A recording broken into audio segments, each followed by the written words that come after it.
always they have to think about the betterment of the company, or always there's always the persons who are the management, always those persons, they want to create more and more value and wealth for the organization. Profit maximization should not be the sole goal or sole objective of the business enterprise. So apart from the profit maximization, wealth maximization, and these persons, these management or the managers, always they should strive at increasing the wealth for the owners. So that's why it is given here that management is entitled to work for the best interest of the shareholders or stakeholders.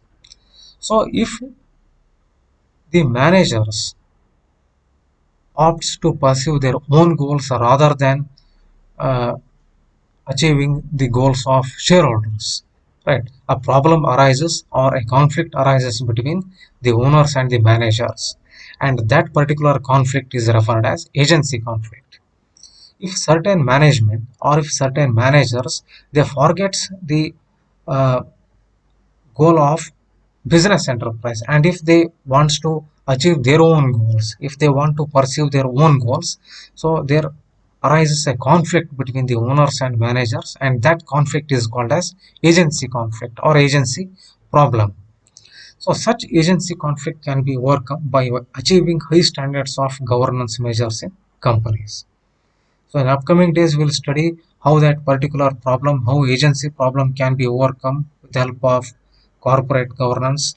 And sometimes the agency conflict or agency problem can be curbed or it can be eliminated through the market mechanisms.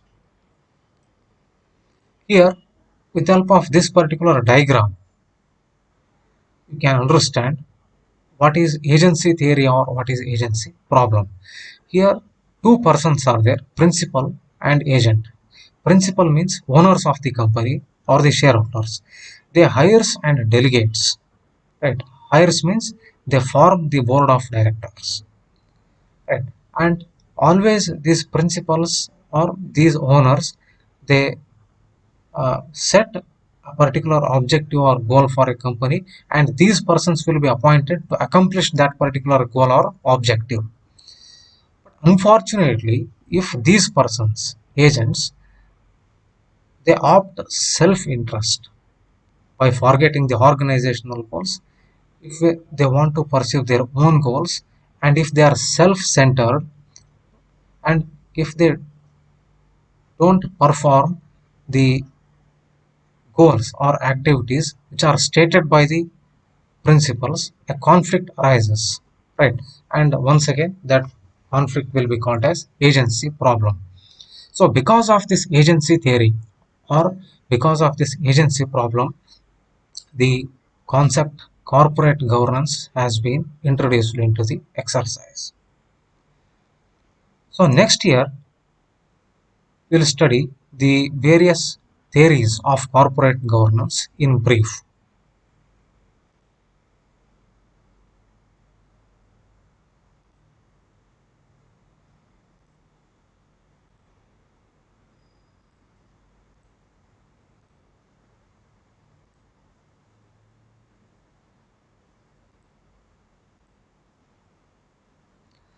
The first theory of corporate governance is the agency theory or the agency problem, which we have already studied. The next theory of corporate governance is the stewardship theory. Here, the word stewards or the steward means trustworthy persons. So, according to this stewardship theory, right? So, this theory states that the person who are in the management are always the trustworthy persons and who always works for the betterment of the business organization. In other words, the owners or the shareholders, uh, they must not have any sort of suspect on them, right? So always they are trustworthy persons and who always work for the betterment of the organization. Here it is given that the steward theory states that a steward protects and maximizes shareholders wealth for through the firm's performance. Stewards are the company's executives and managers working for the stakeholders, protects and makes profits for the shareholders. The stewards are satisfied and motivated when the organizational success is attained. It stresses on the position of employees or executives to act more autonomously so that the shareholders' returns are maximized. The employees take ownership of their jobs and work them diligently. So here, according to the stewardship theory, it states that there is no necessity of a due diligence which is undertaken by the owners or the shareholders, because so as these persons, the managers, they will be in a position of trustworthy persons, stewards. Always they used to strive for the betterment of the organization. Always they want to create more and more value, and they want to add more and more wealth to the owners of the organization. And uh, the owners, they are not supposed to have any form of a suspect or uh, uh, doubt in the operating of these particular uh, persons management, right? So here, on looking at this particular diagram, we'll come to know that shareholders, once again, they appoint the management. And here, rather than undertaking a strict due diligence, here these shareholders, uh, they used to provide empower and trust. And these stewards, they also, these persons, they act accordingly. So intrinsic and extrinsic motivation. Here always the stewards are motivated by the success of the business organization, and always they used to strive for the betterment of the business organization. And here, according to this particular theory, it states that the shareholders or the owners, they have to provide more and more benefits, whether they may be monetary benefits or non-monetary benefits, in order to motivate these persons, the stewards. And this theory is based on the principle that by providing more and more benefits and by providing more and more favorable working conditions, you'll be able to attract more number of, or attract, you'll be able to attract and motivate the board of directors. And those persons, the management, they will also act accordingly at the best interest of the owners or shareholders. So the next theory is stakeholders theory.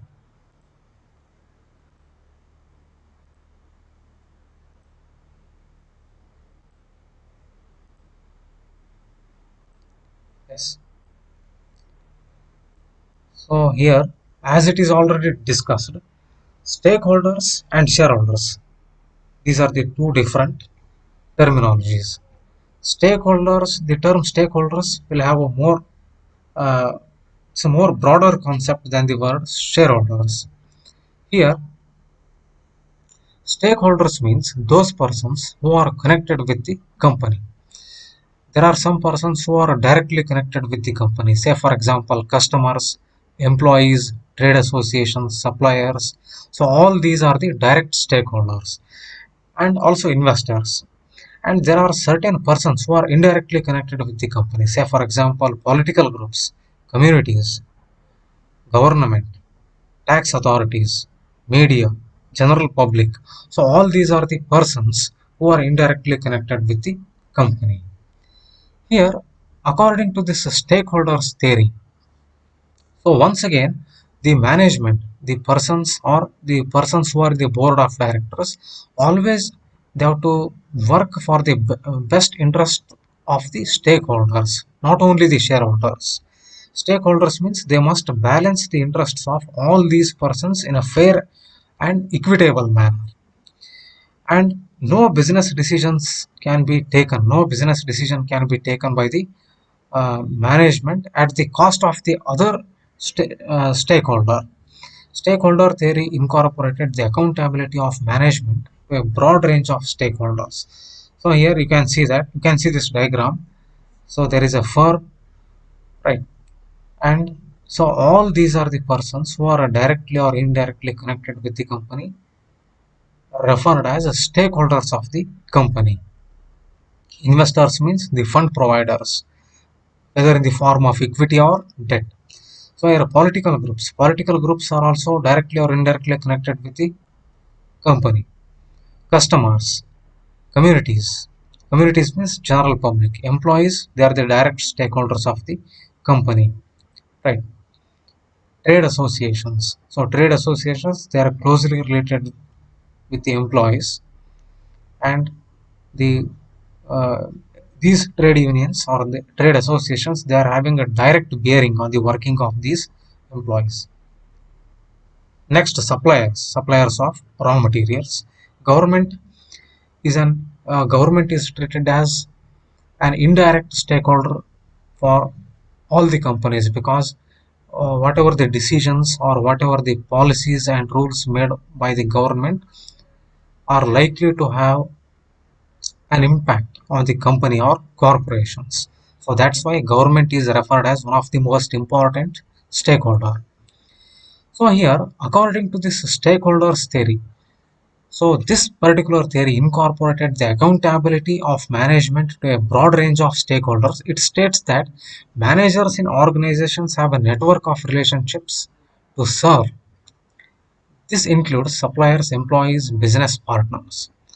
And here, the theory focuses on the managerial decision making and interests of all stakeholders have intrinsic value. Here, all these stakeholders which are particularly connected with the company, they are having some value, they are having some intrinsic value. And the business decisions which are going to be taken by the managers are likely to have an impact on all these parties, all these stakeholders.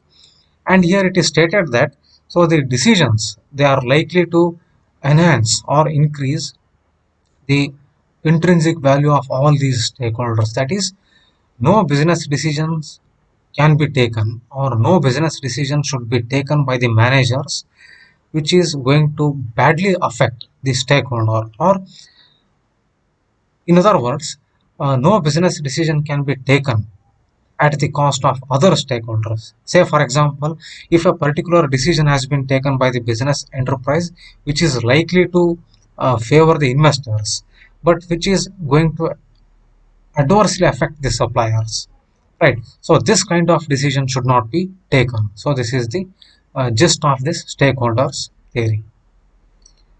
So in the next class, I'll explain the various models of corporate governance: the Anglo-American model, German model, and the Japanese model. Bye bye.